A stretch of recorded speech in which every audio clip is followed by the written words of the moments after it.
This episode of Capes and Lunatics is brought to you by Tweaked Audio. Get awesome headphones, go to tweakedaudio.com and use the coupon code Southgate to get 30% off, free shipping, and a lifetime warranty. Or you can get there through the link on our website, southgatemediagroup.com. This is Luca Perich, and you're listening to the Capes and Lunatics podcast. There's a thin line between heroism and madness. Here the line fades to nothing at all. This is a world of Capes and Lunatics. And nothing is off limits. Hello. It's us again for the last time in 2019. That's right. It's the Capes and Lunatics, part one of our big two-part best and worst of 2019. So let's get to it. Capes and Lunatics, episode 137 starts right now. Hello and welcome back to the Capes and Lunatics. I am Phil. Joining me as always, master of the facial hair is Charlie, the Professor Esther. I hope it's Charlie. And not so master of DMV is Hey y'all, it's Wolf Hellfire. No, actually I was in and out in 30 minutes. So. Hey-oh. That's what he said. If you're lucky. Oh! 30 minutes, that's not bad. For Florida DMV, that's damn good. I have no idea how Florida You know, It's not really even technically a DMV. It's a tax collector. It's Florida's weird. I hate it. you have to dodge Might as all, well live in Texas. you dodge all those gators and convicts and old people. In Michigan, it's called the Secretary So of many State. old people. And in New Jersey, it's the MVC, or the Motor Vehicle Commission.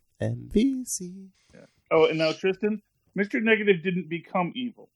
Mr. Negative has one part of himself which is good and one part of himself which is evil. Kind of like Something humanity. Like everybody? Yes, but it's more So extreme. he's just normal? Since when did you? Yeah. Since when do you have a good side, little Hellfire? I think Lilith is very kind and generous in her heart. Oh, she is. Just gotta. You're the ruining right my image. Shut up, yous. Oh, you missed her rant last night. You mean I gotta care about other people and this? And... Yeah. That's why I'm not married. I don't want to care about another human being. I don't want to be responsible for that.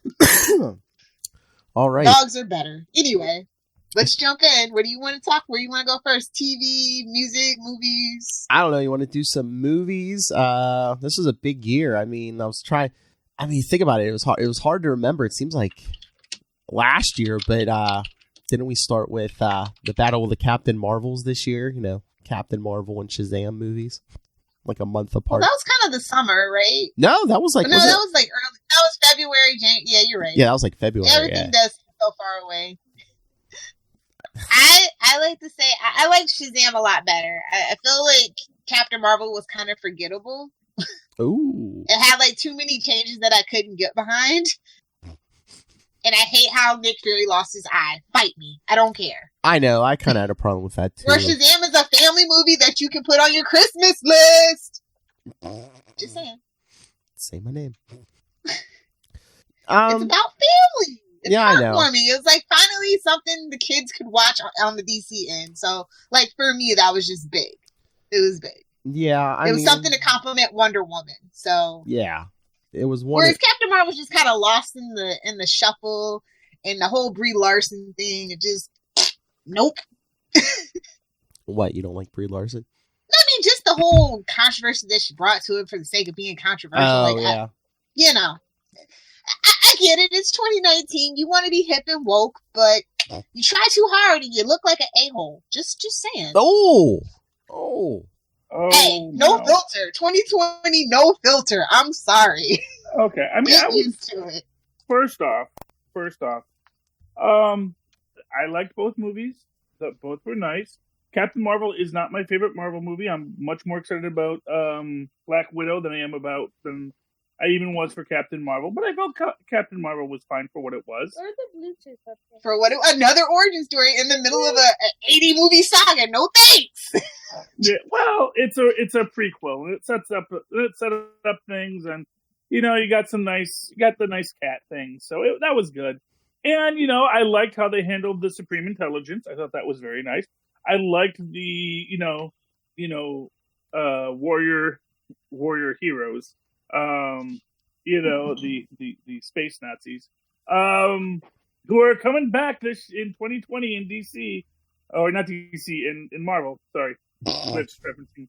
Incoming, $10 for basically a promo book. Yeah. Yeah, all the stuff they used to give you for free, now they're going to charge you $10 for. Basically hits everybody in the Marvel universe, and hey, we'll get to it. Yeah. I don't know, like comic book movies in 2019 just all kind of didn't tickle my fancy. It was more like movies like Midsummer for me. The only action movie that I could really get behind was probably, I'd say, John Wick 3. Of course. Yeah.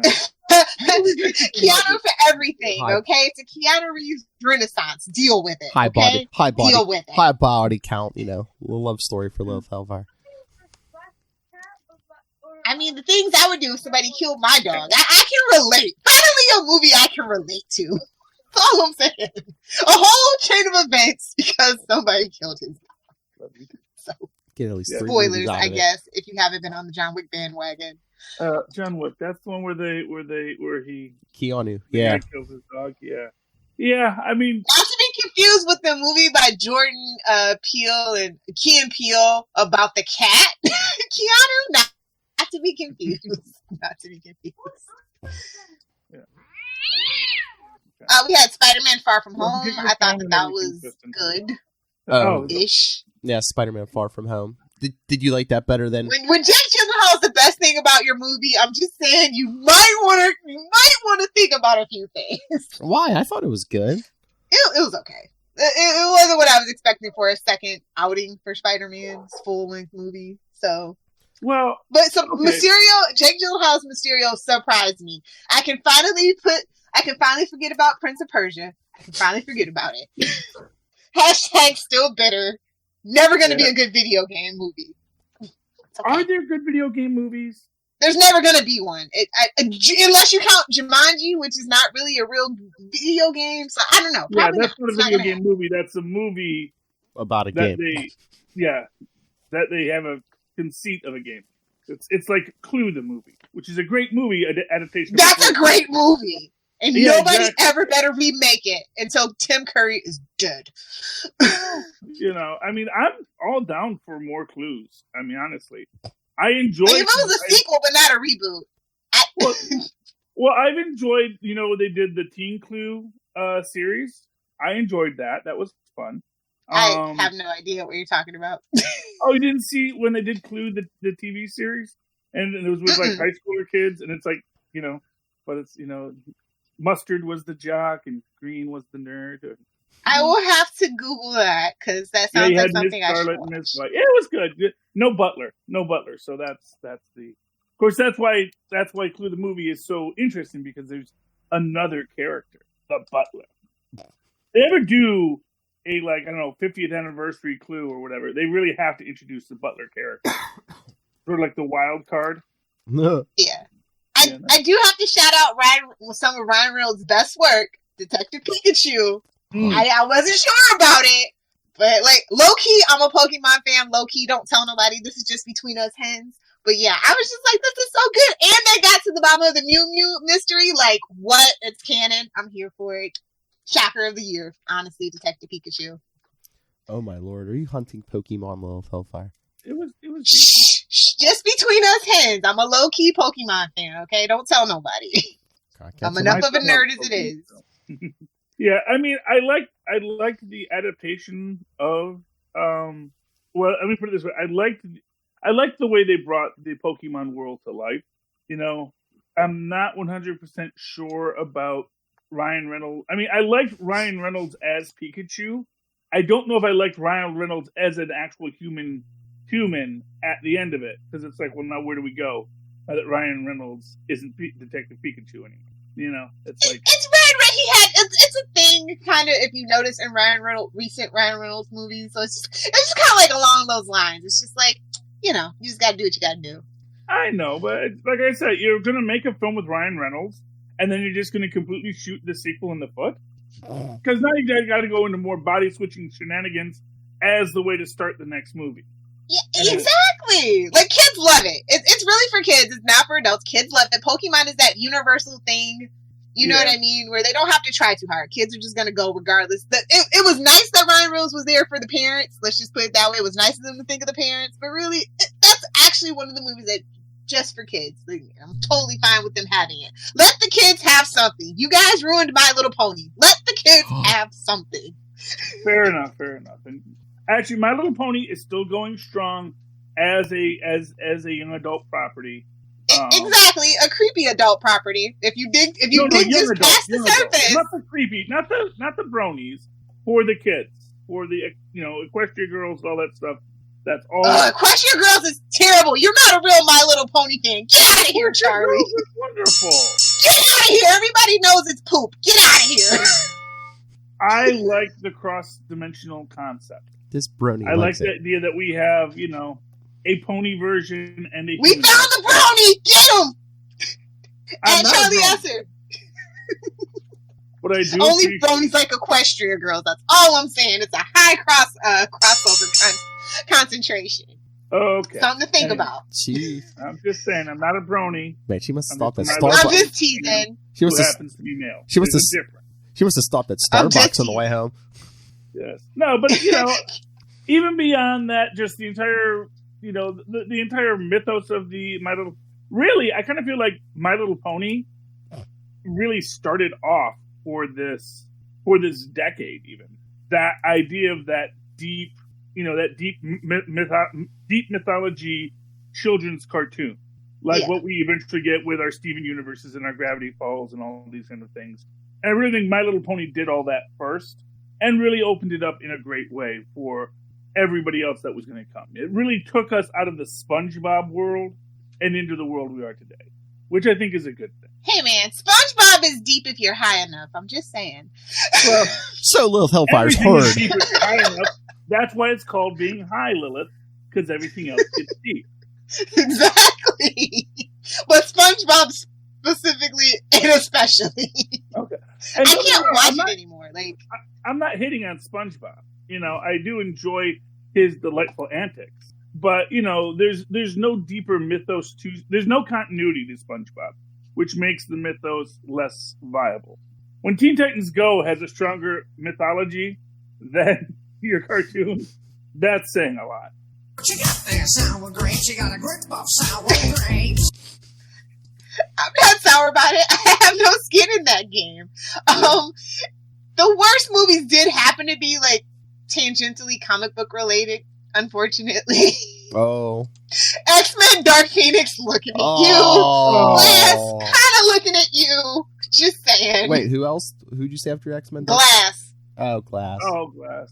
Okay. That was so disappointing, and that's probably the point, because M. Night Shyamalan don't got no F's to give. He's basically a honey badger. He likes to troll people. I get it. If I could get paid to troll people by making movies, I'd do it too. Man, if you could get paid to be I didn't trolled. actually see. I didn't see Glass. So Look, Unbreakable is one of my favorite freaking movies. Yes. Split caught me off guard, but Unbreakable is it's in my top 15 favorite movies, and it was cool to see the universe, but I hate how it ended. So mad. I'm like, Bruce Willis signed off on this? I was like, but the sun. Maybe we can get the sun, because the sun had a glow up. I was just like, I see you. He had a glow up. Creepy looking kid. Kind of hot now. Just saying. Well, there you go. Yeah, I mean, Dark Phoenix, I don't even know what that was about. It just really nobody does. The writers didn't know. You know what it was? And it really was. They all knew the merger was coming. And I think at a certain point it got kind of got tranked. It's like, we're only here because, just to maintain the property. And no one's really watching and no one really cares. And then I think they stopped caring. Well, they stopped caring a long time ago. Well, like Logan, I thought it changed with Logan. I'm like, okay, you can do good. You can do good. But you just, they didn't care. Well, they tried to do Logan proves that they could do good. Well, they tried to do that reboot with Days of Future Past, and it's just like, okay, what's... They tried to have their cake and eat it too with both, though. See, you try to please everybody, you end up pleasing no one. Just saying. Yeah. That is the truth. That is the truth. You have to write for yourself first. Draw your line in the sand. Don't be afraid to kill your darlings, and people will respect you for it. All that cliched writers. Unless you're D&D from Game of Thrones. Hashtag still bitter. But- Game of Thrones. But no, we were talking about that the Fox stuff. Charlie, I guess me and Lilith were talking last night. I guess Ryan Reynolds was on live with Kelly and Ryan, and he confirmed that they are working on Deadpool 3 over at Marvel Studios. Yeah, of course they are. Oh, cool! I know. They're actually like gonna pick up the continuity. Is what I'm asking. Like, really? Because that whole X-Men universe is kind of like dead. Like, so. Well, no, they own it. You know, because they really. I know, own but it. you're not gonna see those actors. You'll see. Oh, Ryan. I don't even think Zazie Beetz is coming back. So it's like. Well, first off, I think Zazie Beetz could come back. I think that's. I think. I think she should. I hope she does. But I feel like they probably want to try to much like the comic books. They're gonna wipe the slate clean.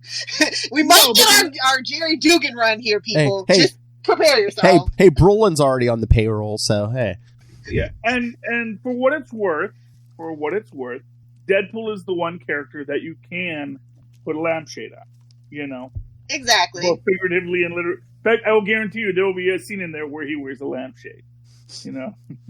I just need I need all the Spidey cameos, like at like an end credit scene or something. You get Tobey Maguire, Tom Holland, Andrew Garfield, all just kind of like eating cereal, chilling out or something. Like I need that. Eating shawarma. Yeah. Yes. Somebody back, I'll have another. You know. They have said that they are in negotiations for a Spider-Man cameo in Venom 2. Yes, I did see that. Speaking of bad superhero movies, Tom Holland, yeah. Let's judge this though. It wasn't bad for Sony, okay? What, Venom? On Sony's scale of superhero movies, it's not that bad. Judging against everything else, it's terrible. Okay, I'm gonna say Raimi's Spider-Man 2 was better. Okay, yeah, hands down, but it was better than Spider-Man 3. Venom versus Venom. You know what? I don't know if I'm willing to go that far. Oh, Really? Spider-Man- With Rocket Racer? With like 80 villains? No plot development. Oh my god, Charlie, that movie's bad. First off, I'm not saying it was a good movie. the Sandman killed my uncle. I'm not saying Venom was better than that. Wow, that's a strong statement. Lil said it. Honestly. We said, okay. You know, it's you keep. I laughed. I found more enjoyable parts in Venom than I will ever find in Spider-Man 3. Yeah, but they tried to make Venom a little too comedic, Lil. It's like, whoa, it's pulling me over here. Whoa. Well, you know, maybe Spider-Man. Well, there's no Spider-Man symbiote, so that can't work either. I was gonna say maybe the symbiote retained but nope, can't do that because there's no Spider-Man. Nothing makes sense about it. That's the whole problem. Although That's the I whole am hyped problem for with Venom Venom. 2. I need Woody Harrelson as Cletus like I wouldn't believe.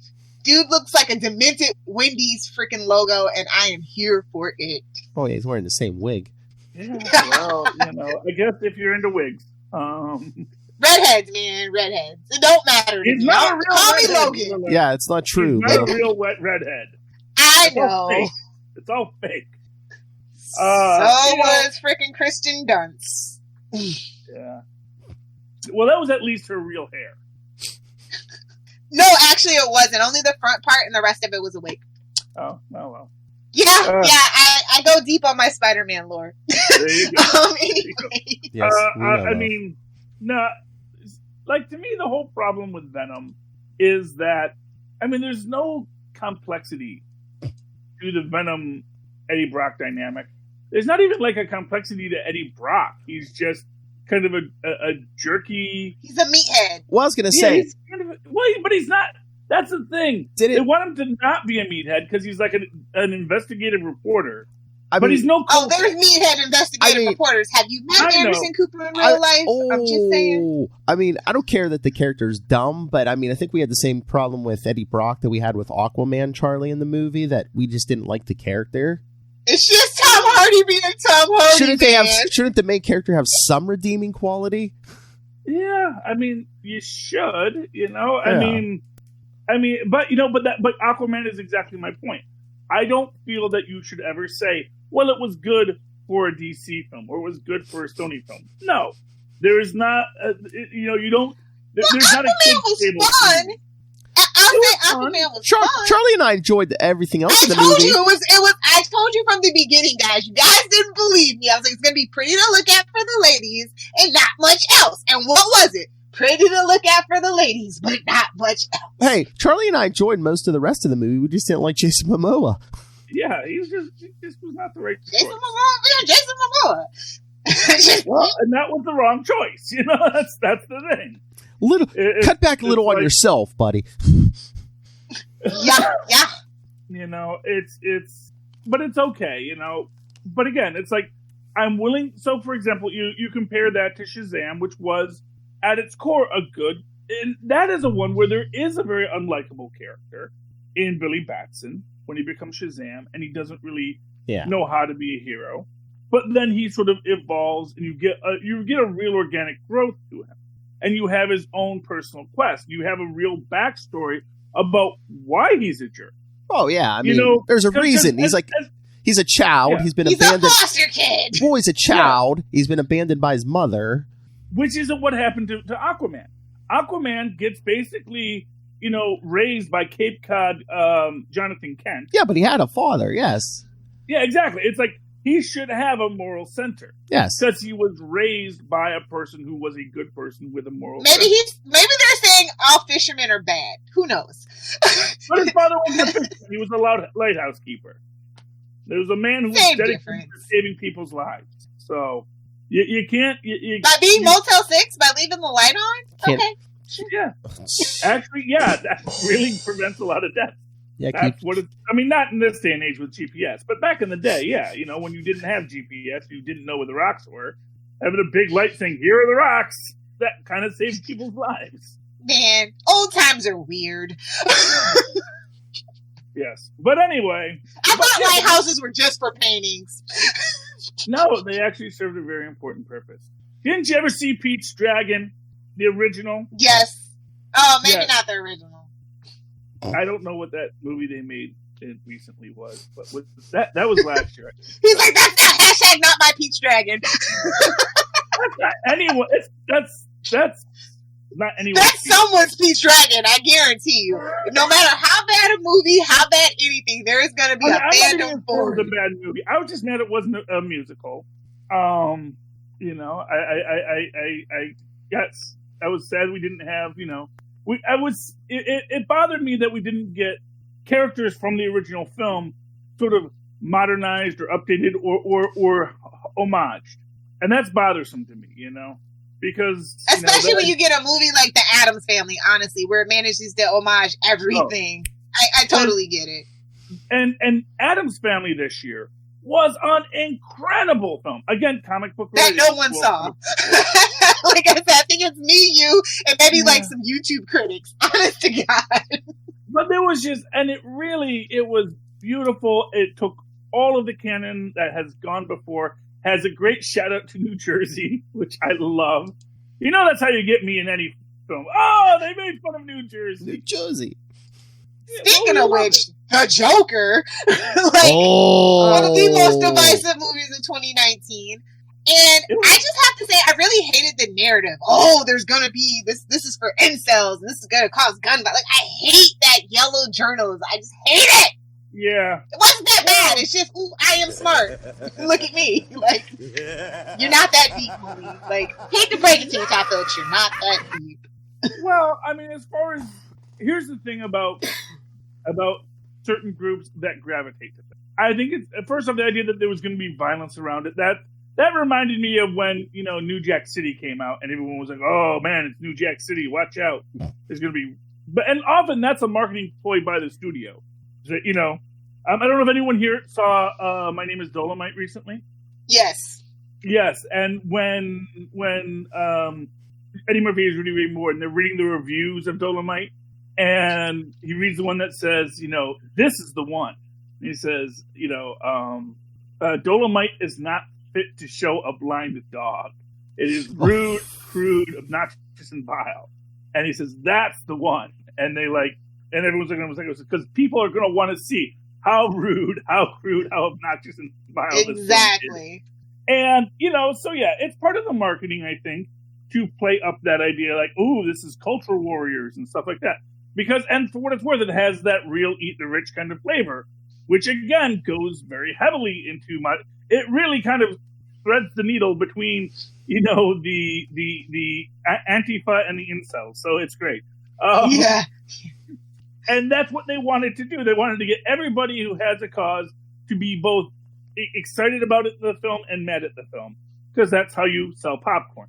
I really thought that the movie, everything but like the script was good. Like, I love the cinematography. I love the scoring. I thought Joaquin Phoenix did an amazing job of what he was given. But the material, I'm just like, Oh, see, I love the material. I also love I love Zazie Beetz in it, and I loved Brian Henry Tree from Atlanta. I was just like, oh, it's a mini Atlanta crossover. If you're not watching Atlanta, you need to be, by the way.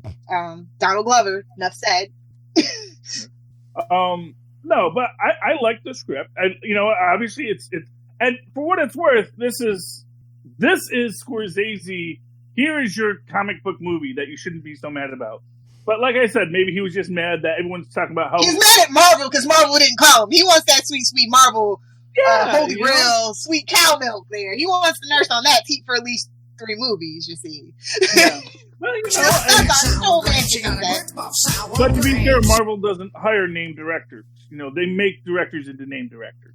That's their shtick. Because the last time they hired a they don't want to pay. Yeah, and he's exactly.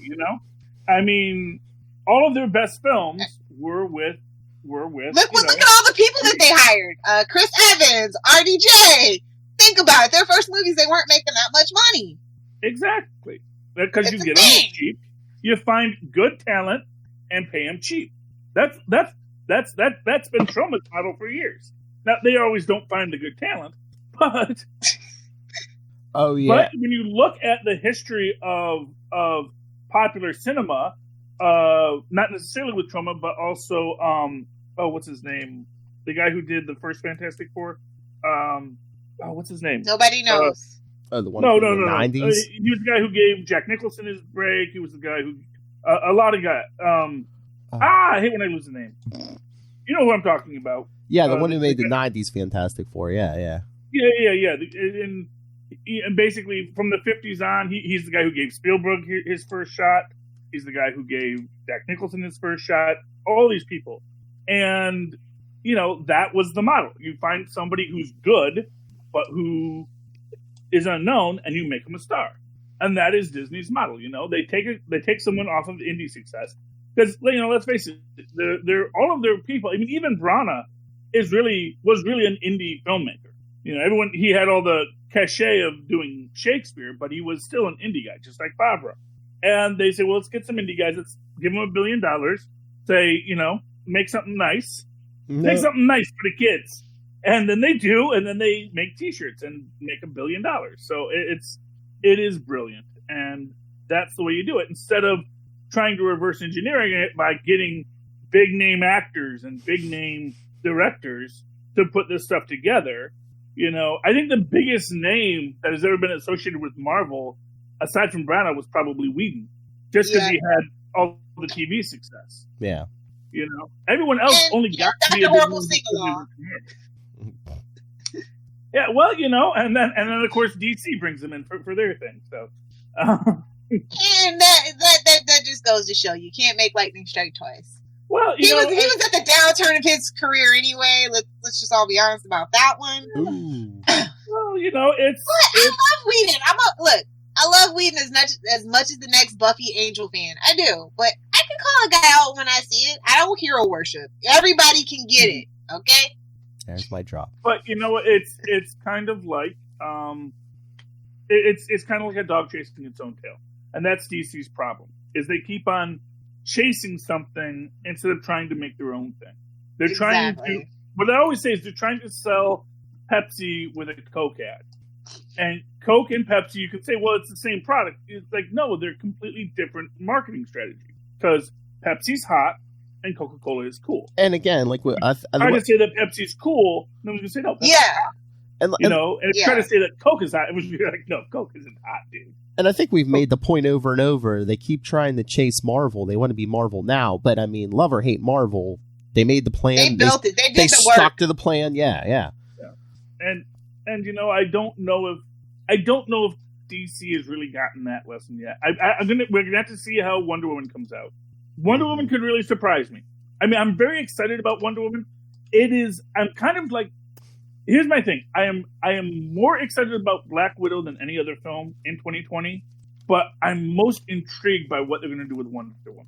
And that is both a blessing and a curse, because I can see how they could do something that I would really enjoy, but I can also see how they might not do that at all. So, like, every time I mention I think it's just going to be a wash, rinse, repeat, thread the needle, keep it safe. They're not going to reinvent the wheel. They're going to give the people what they want. Well, I kind of feel, like I said, my feeling is they're going to try and recapture something that was great about the 70s Wonder Woman. In the way that she had a positivity towards humanity. She, raised among, the Amazons and the entire basis of Amazonian culture, which is about love and respect. She's going to spin a lot. And kicking people in the face, That's what the Amazons were. Love and respect and kicking you in the face if you didn't love and respect people. And I hope that's where they're going to go with that. And I hope they have, because they're definitely getting that. Well, she is the Superman for this universe, so I think it would be smart to try to recapture that. Build it all around branding her. For some character in the damn universe. And for what it's worth, from there you can even build into that Superman concept, The idea Well, be Supergirl. I think they're going to try their hand with Supergirl instead of Superman now. So, which makes sense because hers is hope and compassion and all that stuff. So it actually would feed pretty well if that's the way they're going to go. Well, I mean, the TV version, yeah. I mean, they're taking everything from TV at this point. Basically, the Flash movie is going to be like the TV show. Supergirl is probably going to be like the TV show. It's fine. They should really just take those. Just let Greg write the damn script. Like, jeez. Honestly, just put the TV show on the if you ever find Greg Berlanti's Flash, which got turned into Green Lantern script, it is amazing. The Barry Allen that he had for Ryan Reynolds. Ryan Reynolds supposed to be Barry Allen, not freaking. How did they turn the Flash into Green Lantern? That doesn't make any sense. DC. Well, that's what happened because it's DC in 2011. I will always be bitter. I will always hate that decision. And that's how we got the Flash TV show, though. But they're like, first, we need you to make a Green Arrow TV show. Yeah. For what it's worth, by that point, Green Arrow was a proven property after Smallville.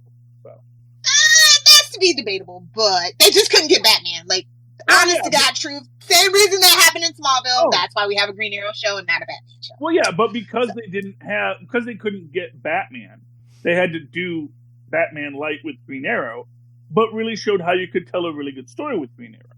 And for the first 2.5 seasons. Well, or however many seasons it was on. I mean, honestly, 2.5 out of 8. Well, okay, 3 if you mix and match. It is what it is. But I'm not going to get into that fight. I'm just going to say it showed that there was a depth to that character that was worth pursuing when they came out with the Arrow series. Now, of course, the Arrow series I didn't like, but that was me. Again, for much the same reason I didn't much like Aquaman. I didn't like the idea of a hero who's just a jerk all the time. Now, again, they had him evolve and had him get better, but, No, not really. Well, I guess he doesn't kill people as much anymore. No, not really. No. He's evolved. Well, then, I guess that's the reason I never went back to the show, Actually, you only need to watch it for the crossovers. It's fine. What made me maddest in that first season was that he's killing all the thugs, but then he lets the crime boss live. Nobody can know his secret. No, it's just like, why do you let the crime boss live? He's the actual villain. The thugs are literally, because they were even like corporate villains, so it's like the thugs weren't even like criminal thugs. They were just literally hired security. I've gone on this rant before. They were just hired goons like Diggle. There was literally Diggle's old company there, and it's like, shoot, shoot, shoot. All of them are dead. Ha, ha, ha, ha. Lilith? Well, no, that's why they had to have Diggle. Like, it was originally supposed to be very comic booky. He was supposed to be very solo, but he needed to learn lessons, so give him a black magical Negro. Like, that's Diggle. That's why he survived this whole time. Hey, David Ramsey knows his role. He got some Blue Blood money. He's probably going to be in like that HBO Max series. You just got to play your position and ride it out in some instances. It is what it is. Yes. Although if we can talk about the best thing, comic book related in video this year, or do you want to still do? Yeah. Oh, wait! I thought you're. Yeah. Is it going to be the biggest movie ever that came out this year? The biggest movie ever came out, Avengers Endgame. The best thing wasn't a movie. Oh no! Oh, you're talking about okay. Talking about Watchmen. Oh. Oh, okay. We can move to TV. That's fine. Well, I was saying, hands down, for live action representation, the Watchmen was the best thing.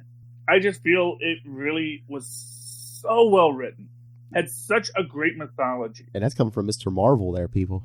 Yeah. Well, the whole thing is, if it didn't have Watchmen's name, it'd still be good. Oh, yeah. Yeah, 100%. Yeah. You don't even need that mythology to be, quite honestly, for it to be that good. Yeah, I mean, you kind of want to have your Dr. Manhattan and, all that kind of stuff.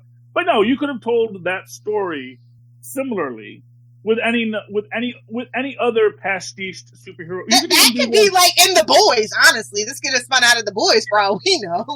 Well, I mean, actually, as an interesting point, you could theoretically have a situation where you don't even have to have a superheroic universe for this. You could have had a situation where this is just a world where the cops are wearing masks. Hmm. And then, or the superhero mythos, because the superhero mythos exists in every world. And the idea that, we're going to make our cops into superheroes in this way. And it is just sort of its own organic creature. And it is an interesting idea. One of the things I've always, there's one of my favorite lines from an old handbook to the Marvel Universe, where they essentially state that basically it was just the norm in the Marvel Universe that people would put on masks and do this. This is just a tradition that people commonly did this. This idea that because he gained superpowers, he put on a mask and immediately started fighting crime or causing crime. Because what else are you going to do? Yeah. And then you go back and you see, and actually see here are masked heroes in the Old West, and here are masked heroes in medieval times. And then, of course, Watchmen opens up with a masked hero in Bass Reeves, So they really turned into that and really made a beautiful, beautiful show. I am hoping they do too. I know they don't have to, but I'm hoping they do it because it is wonderful. It is wonderful in what they did. And I will say this: it was even better than Mandalorian, which was also wonderful. Ooh, but yeah. I think that Yes. Watchmen, because if it does end, I'll be okay with Watchmen ending. I don't know if I'd be okay with Mandalorian ending. If it gets the kids into Star Wars, fine. I mean, well, first off, the kids were already into Star Wars even before Mandalorian. All right, it was a dwindling interest before the Mandalorian. I'm talking like kids. Not the movies, but the Clone Wars and the I don't know kids like 8-year-old kids that are watching Clone Wars. That's kind of an older, like teen and older thing. I mean, like kids. I don't know. My 10-year-old is just absorbing the stuff, a lot. He actually doesn't even watch the cartoons that much. He just watches the YouTube reviews. So, it's like reading the wiki. But however you want to enjoy it. I enjoy being a casual fan. I get it. It's a lot less work. Hey, I get it. I will make a controversial statement. I mean, the movies, I enjoy the movies, but I'm not like a super fan like I am with the Marvel and DC stuff. The Mandalorian, I think, is maybe like my favorite Star Wars thing. Yeah. Baby Yoda. Join the Baby Yoda army. It's fine. Baby Yoda, Mandalorian. Oh, my Lord. That season finale. We got the season finale this week. Oh, yeah. It was. And it'll be back in fall 2020, guys. Just relax. Rewatch. Find your Easter eggs. No, they kind of wrapped it up. I mean, there wasn't like really a cliffhanger, so. Yeah, but they did say, which is the part I love about this, is, so spoilers for the last episode of Mandalorian if you haven't seen it yet. Yes. Okay? Have you seen it? Good. It's a podcast. They can stop. I know. But, the armorer basically says, he's, you can't train him. He's too small. And then basically says you either have to find his people or train him. Yes. When he becomes of age. So that we're gonna get teenage Yoda. We're gonna get our tridactyl Mandalorian. I am Yoda. Yes. It's the way this is. It's gonna be amazing. You know, I have spoken. Yeah. Like it is in the meme culture for sure. Like you can't Baby Yoda scroll definitely Facebook is. without at least 8 Mandalorian memes like within 2 minutes. And it's all Baby Yoda. Oh well, Chicky hey, nuggies. No, not all of it. Chicky nuggies, you know, chocolate milk. IG-11. Yes. IG-11, and freaking and you know, again, spoilers. When Mandalorian, you know, he's got the head injury, and you know, IG-11 says, "I have to remove your mask to heal you." Yes. And he's like, "No living creature's seen my face since I put it on." And he says, I'm not a living a thing. living creature. Yeah. Yeah, I'm not a living thing. Yeah, exactly. And right there, you know, oh man, you're gonna kill him, aren't you? Oh, Nobody can know my secret. yeah. Well, but no. No, to save them the all, thing he is- blew himself up. The IG. I know. Because, Yeah. oh man, I want to know who the manufacturer is, because manufacturers' protocols, which there is like some company, probably Hutco, is out there somewhere. They're going to go to a planet and they're just making droids for the rebellion, making droids for the. Oh for the yeah. Emperor. You know, yeah, hey, that's why I always say, you know, the Jabba the Hutt. Hello? Jabba the Hutt was the secret hero of the rebellion because he's mad at Han Solo for doing what? For dumping weapons when the Imperials are after him. Why are the Imperials upset about people trafficking weapons? Because those weapons are going to the rebellion. So Jabba the Hutt is selling weapons to the rebellion so that the rebellion can go on because it's good for business. And you know, when Han Solo dumps those weapons, that is a problem. First off, not only for Jabba the Hutt, because he's probably already collected money on this stuff, but it's bad for the rebellion because the rebellion needed those weapons. You know? Yeah, but I heard he has some kind of, there's a couple lawsuits against Jabba the Hutt, you know, claiming sexual harassment, just as Princess Leia. Well, first General off, Organa. General. She handled that in-house. True. Yeah, so, and as far as sexual, like I said, it was not, well, of course, this is true of a lot of sexual harassment. It wasn't about the sex, it was about the humiliation. Because no way you're ever going to convince me that Jabba the Hutt has any interest in bony bipeds.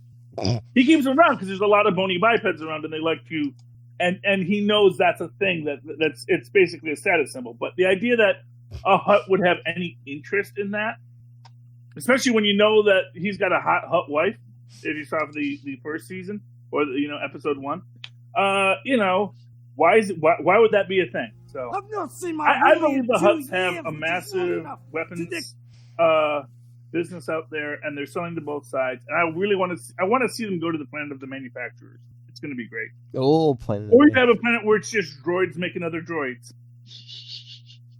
Droids having droids. Well, it makes sense, you know.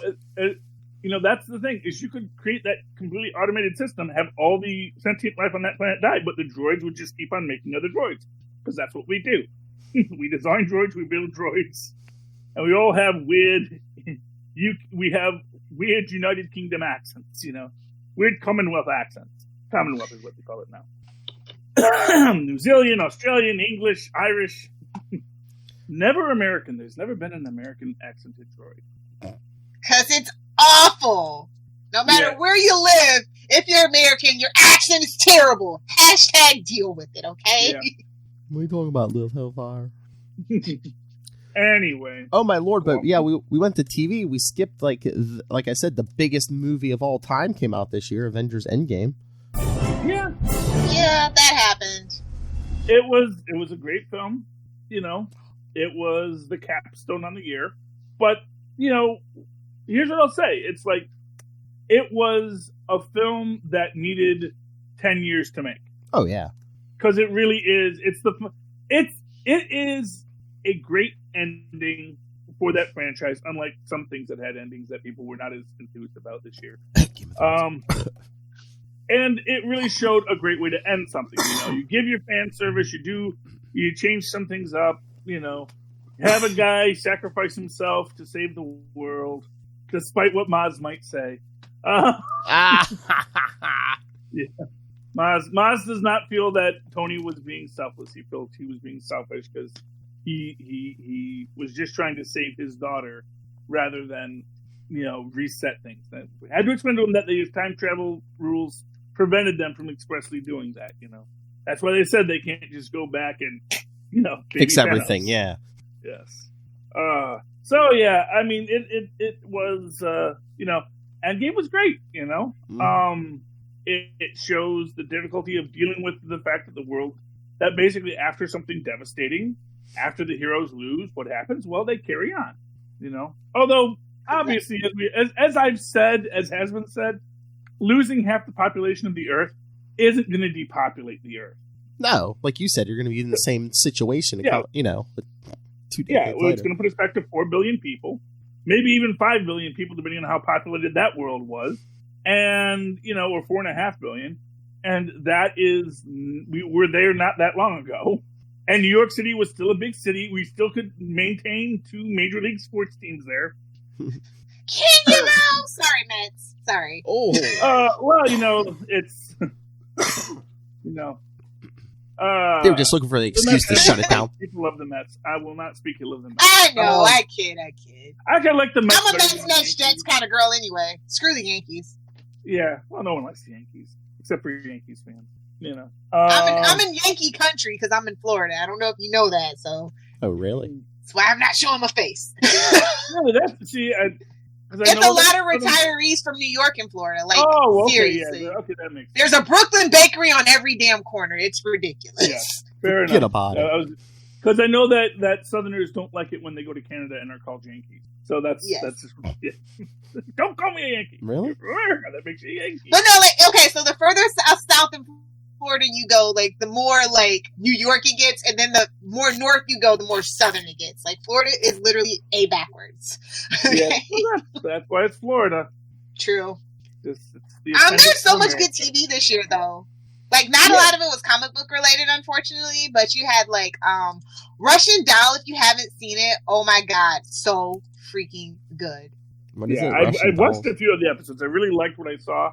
I just, that's one of these things. It's like there's so many things that, like Maz was saying, I gotta watch, what's the new Paul Rudd TV show on Netflix? That one. Oh, yes! With yourself or something? Living with yourself. Living with yourself. Yeah, where he gets That is so good. I know, and I So really good. want to watch it, but it's like, okay, what am I going to watch? And then I just usually wind up watching old cowboy TV shows on MeTV anyway. So better than watching Friends. Yeah. Hashtag Friends must end. Oh, You had Chernobyl. That was super good this year. Yes, although the Russians didn't like it. Of course. You know, Barry continues to be the best show no one's watching. Yeah, I know that because I'm not watching it, and I know it's a very good show. That's well, that's the thing. It's like there are shows that I know are good because I've like seen 1 or 2 episodes. Oh, I really love this show. And I get back to that. Yeah, I got to get back to that. The Kaminsky method. Yes, phenomenal. Out of nowhere. I was just like, how did I miss this the first time? It's well, you got to be a Netflix algorithm is not very good anymore. Ever since we went to the thumbs up instead of star rating, I freaking hate the algorithm for myself. Oh, I don't even know how that dang thing works because it's like stuff I'm looking for I can't find. And stuff you don't want in your face. Don't they know I like it just because I'm watching it? That should be enough. Don't ask me. You already know what my name is, Netflix. Don't make this harder on me. Charlie's like, I'm this damn close, Netflix. You're pushing me to the edge. Well, yeah, it's like, it's like, first off, all the Marvel shows should be like right there in my top queue. Especially when I was podcasting about them, so I had to watch them constantly. Mm-hmm. And they know I watch them and I rewatch them. Why do I have to look for Jessica Jones every time I need to find it? Why Netflix? Why? And yeah, so that's Netflix. But yeah, the Kaminsky method is, what it is? They want you to watch their new shows like Daybreak again, and then cancel it. Yeah. You got to work on that algorithm there, homie. Like, that's what I'm telling you. Netflix is whoever does the algorithms has been fired. They're trying to replace them or something. It's been terrible. What Netflix's problem is they've invested a lot in new content, and they need to justify that to the people that invest in Netflix because they're not publicly traded yet, right? They're still all venture capital, right? Yeah, that's why they're bleeding money left and right. Yeah, as a public company, you couldn't do that. Money at it. which is, I don't know how much longer Netflix is going to be with us, to be honest with you. People have been saying that about SoundCloud too, and it's still here. They've been saying that about 10 years about SoundCloud. Yeah, Netflix ain't going Yeah, forward. but Disney Plus, I don't know. No, I don't know. A lot of people have a lot of issues with Disney Plus. I'm just saying, Hi, Diane. So Netflix's customer service super good. Their user interface on whatever device you're using, looking at you iPad, pretty good except for iPad. Netflix on iPad is horrible. That's an iOS thing though. What, That's Netflix? what happens when you only have everything one. on iOS is awful. Netflix or Disney Plus? Yeah, thank you. Both. Oh. Yeah. It's something about the iOS system that's just very hard to work with, even though it's only one damn device, like 3 devices the structure. Like, as a person who used to make apps, I get why people do Apple only, because you only have time to deal with the Apple problems. I get it. Yeah, but the fact of the matter is that, iOS, first off, Apple is always trying to, Apple wants to be a monopoly, and that's Apple's problem. But it can't be, because Apple products are literally just the best parts from all the other products. So, like, whatever. Yes, no, with the exception of their processing chip. You can with the exception of their processing chip, which is in-house. Their screens are from Samsung. The cameras aren't even Apple cameras. They're from some Chinese company. So they cannibalize everything and try to. That's why your phone is so high. Just saying, because they got to pay all these other people. Yeah. And the fact of the matter is that Apple doesn't want to make it easy to use Netflix. They want you to use Apple TV. Which is terrible. Well, everybody I've ever known that has Apple TV, it's a horrible experience. They don't even have a lot of good programming on there, do they? Well, they're pushing. There's Apple TV, it's like a Fire Stick too. There's Apple TV, there's streaming service now, but then there's actually the Apple TV device. Yeah. Well, exactly. Yeah, there is the Apple TV device, which that Apple TV device is horrible, and Apple TV is horrible. There's nothing on there. I know. Well, it's because they don't have. That's the difference between a closed source and an open source.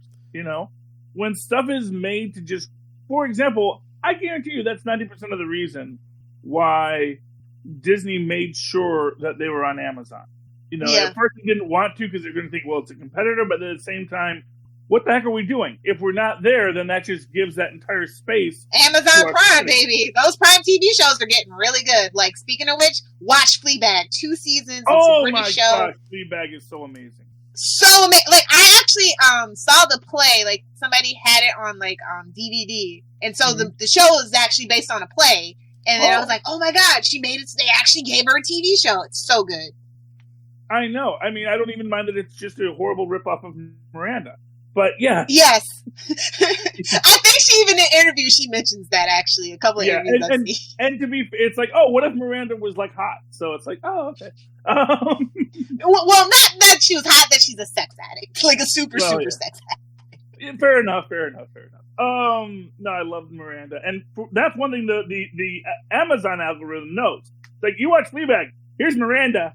Exactly. Thank you. That even though the interface is kind of terrible unless you have like a native app on your TV, it's totally still worth it to watch the TV shows. Oh yeah, and but Fleabag is great, and again, I hear great things about Man in the High Castle. Haven't really gotten a chance to watch it. Still haven't watched it. It's been like 8 seasons now, and I'm just like, eh. Yeah, I read the book. It's fine. I really want to go back, And Amazon, I read a lot of PKD. I'm good. I'm good. In Amazon, I don't need it. In Amazon Prime, of course, The Boys. Mm-hmm. Yes, The Boys was surprisingly good. Like, I didn't really like Good Omens. I'm gonna be honest. Y'all can at me all you want to. Good Omens was like, eh. But The Boys, that adaptation was everything. Yeah, The Boys was good because they made it open-ended, and they parted from the comics in significant ways that made the story better. It made sense, though, too, for the story that they were telling. Well, it made sense because it gave them... And Carl Urban was just auditioning to be Wolverine. Can we all just be honest? The Boys is just Carl. It's just his audition for Wolverine. It's fine. That's fine. And if they want to bring him in, they're fine. Disney's talking to people. They've said they put out a courtesy call to Hugh as well on the subject. He's done. He's like, I just want to sing and dance and host award shows. Leave me alone. And it is like, it's like Chris Evans. Chris Evans still in great shape, but he's like, yeah, but I started this. I want to eat a donut. I'm tired. I'm hungry. You know, I remember watching. It was called Lights, Camera, Action. It was an old Nickelodeon show. It was actually a CBC show hosted by Leonard Nimoy back in the 80s. And because all of Nickelodeon shows actually started as CBC shows, but they were just, you know, review movies and production and stuff like that, and talked about the craft of making films. And they were doing like I think it was Octopussy with Roger Moore. And they said Roger Moore does a lot of his own stunts, including the start of this amazing swing. It just shows him holding the rope, and then he like swings for like a foot, and then they bring in the stunt double. Wow. So it's just Chris Evans doesn't want to get to that Roger Moore state where it's like, you know, bring in the stunt double sooner. Yeah, Chris Evans and Hugh Jackman are going to be like the new Stan Lees making cameos. Oh, well, speaking of which, Rogers. Oh my God, did anybody see Wonderful Day in the Neighborhood? Mr. Rogers documentary and the movie. You have to watch the documentary and the movie. They're so complementary to each other. Like, wow. Yeah. Best doc I've seen in a while. Yeah. And I know because, you know, first off, I listened to the original This American Life version of it. So it's like, I'm familiar with it. Expand upon it in a very significant way. It's so good. Oh, I'm sure it was a 30-minute piece on This American Life. I'm sure this is so much more, you know? And even that was like a 4-page New Yorker article. So yeah, there's a lot to the story, or Rolling Stone, maybe I forget who the original publisher was. But yeah, it's an amazing.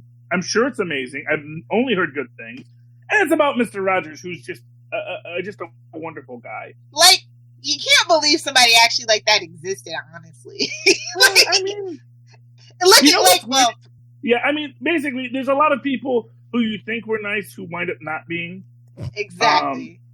You know, and for what it's worth, I will say this: Eddie Murphy was really tame with his with his jokes about Bill Cosby. Bill Cosby on Saturday Night Live last week. I can't believe he said that. He just got back into Hollywood's good graces. To be honest, let's all be honest. He disappeared for a while, so he's he's easy to put himself back in. You know, it's a different world now. Eddie Murphy wants to do certain things that he's not necessarily good at. He wants to party all the time. That is one of my favorite songs, so you shut your mouth, Philip. It actually is a good song, Philip. Yeah, but, I know. And actually, I'm thinking about The Adventures of Pluto Nash, you know. Which wasn't that bad, yeah. It just needed some It wasn't that good at Daddy, you know, Daddy Pluto Nash and Leonard Part 6, I think, are about comparable films. Ouch. Yeah. Ouch. But, you know, what I will say about, you know, Eddie Murphy's been making fun of Bill Cosby since Raw. So. Yeah. Well, now, you know, never meet your heroes kind of thing at this point. He wanted to be Bill Cosby, but before Bill Cosby went his clean act, he had a filthy mouth. Well, and wasn't that the other thing? Yeah, like Bill Cosby always told like all the young black comedians, oh, you know, you shouldn't pull up your pants. Well, yeah, pull up yours. Pull up your pants. You know, don't use the blue material and stuff. And it's like, really? Now that you know what he was doing, really? Well, actually, first up, one's material, one's and Bill Cosby was always of two minds on that as well. You know, and again, to bring it back to My Name is Dolomite, when Rudy Ray Moore started climbing the comedy charts, Bill Cosby started doing his blue stuff and did his bits about Spanish Fly and all that kind of stuff. Mm-hmm. Which, and I will say, Spanish Fly isn't a drug to cause people to lose consciousness. Spanish Fly is something that is an aphrodisiac, meaning it intensifies arousal. You know, horny goat weed. Well, yeah. Another drug. But no, just because I always hated that when people were, oh yeah, and he did the thing about Spanish Fly, and Spanish Fly is just, you know, trying to keep it PG here, but Spanish Fly is just a thing to make people do this, like what Bill Cosby was doing. And no, it's not. It's actually first off, it's something that doesn't exist, and second off, it's something that actually has a different quality to what it's doing. It's about making people want to do that, not putting you in a position where you can do that to people against their will. So there's a difference. You know, with Spanish Fly, you still have complete control to consent or to find someone else to do what you want them to do. You know. Mm-hmm. I'm just glad that Eddie Murphy's back, honestly, in a big way. Like, I love Eddie Murphy's comedy. I feel like in this day and age where Chris Rock and Dave Chappelle are kind of tired, I'm like glad to see like Eddie Murphy and Martin Lawrence and all the like the old timers kind of like come back and like show them how it's done. So yeah, well, especially with Paul Mooney gone and Charlie Murphy's gone and all that stuff. Like it's really good to see the old timers kind of like come back into the limelight in comedy. So I have to agree, and I'm like I said, I loved My Name is Dolomite. That's just a fantastic film. Speaking about good things you should be watching, and again, see, My Name is Dolomite is the kind of film that Eddie Murphy wants to make, and yet he found a way to actually do it and make it good. Because he wants to do stuff that's a little deeper. And that's why we need Netflix, to be honest. That's why we need Netflix. I'm not saying we don't need Netflix. I'm saying Netflix is in a rough spot because they're bleeding money, and they're losing a lot of their contracts as the new streaming services come online. But it's all gonna collapse in on itself, and I like it's like the whole piracy thing. When there are only like 1 or 2 or 3 streamings, piracy went down. Now that there's like 15 of them, piracy is up again. I'm just saying, look, like the meme says, ain't nobody got money for 8 streaming services. Y'all gonna have to work it out between yourselves. That's what I'm saying. Is one or two of these gonna collapse just because there are so many now? Oh yeah, I mean CBS. And people are starting. It feels like the '90s.com bubble where every day you hear about a new damn streaming service. The only thing it's just like that's not gonna last. The only chance CBS All Access has, Charlie Esther, is Picard.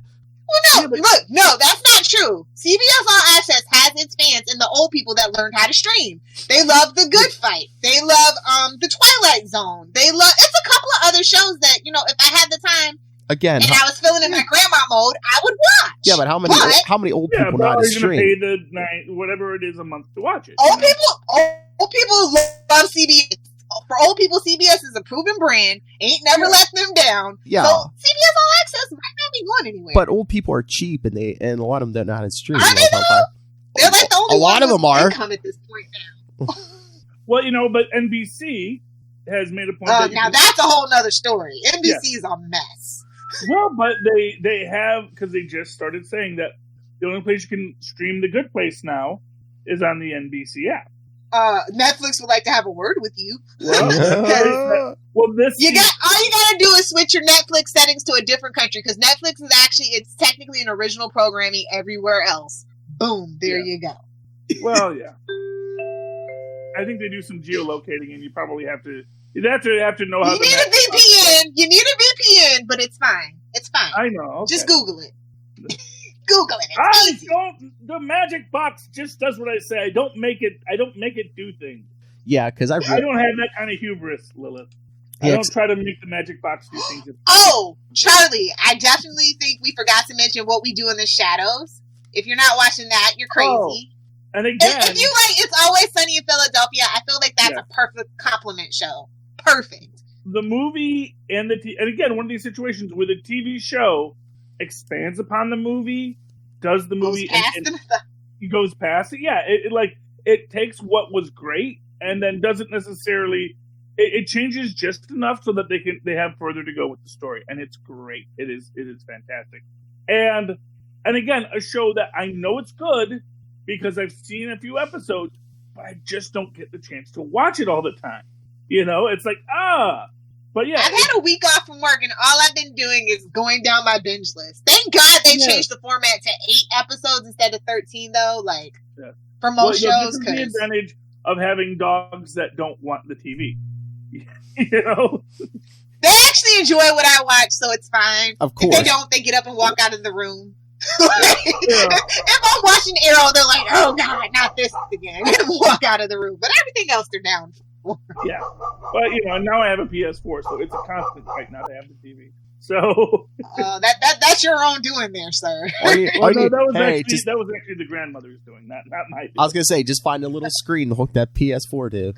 Yes, well, that's what I do. That's what I have to do with the streaming with there. It's like, it's a 50-foot screen. Oh, he needs one of those 3D visor things. Well, to be fair, my eyes are going anyway, so it's like I have to hold it that close. It's like either this or like this. There's your $1 million idea. Eyeglasses that can hold your phone right next to your face. They do have that already. It's like a neck thing. Oh yeah. Yeah, it lifts up to your face. Yeah. And that's cardboard VR. They have that. They've had that for a while. Hey everyone, We're going to cut the conversation short there. Hope you're enjoying it. If you want the rest of the conversation, come join us on Superconnectivity later this week. All right. Hopefully you had a great 2019. Hopefully 2020 treats you even better. And until next week, we have been the Capes and the Lunatics. So remember, come back, and thank you for supporting us in 2019. And go check out Superconnectivity episode 269.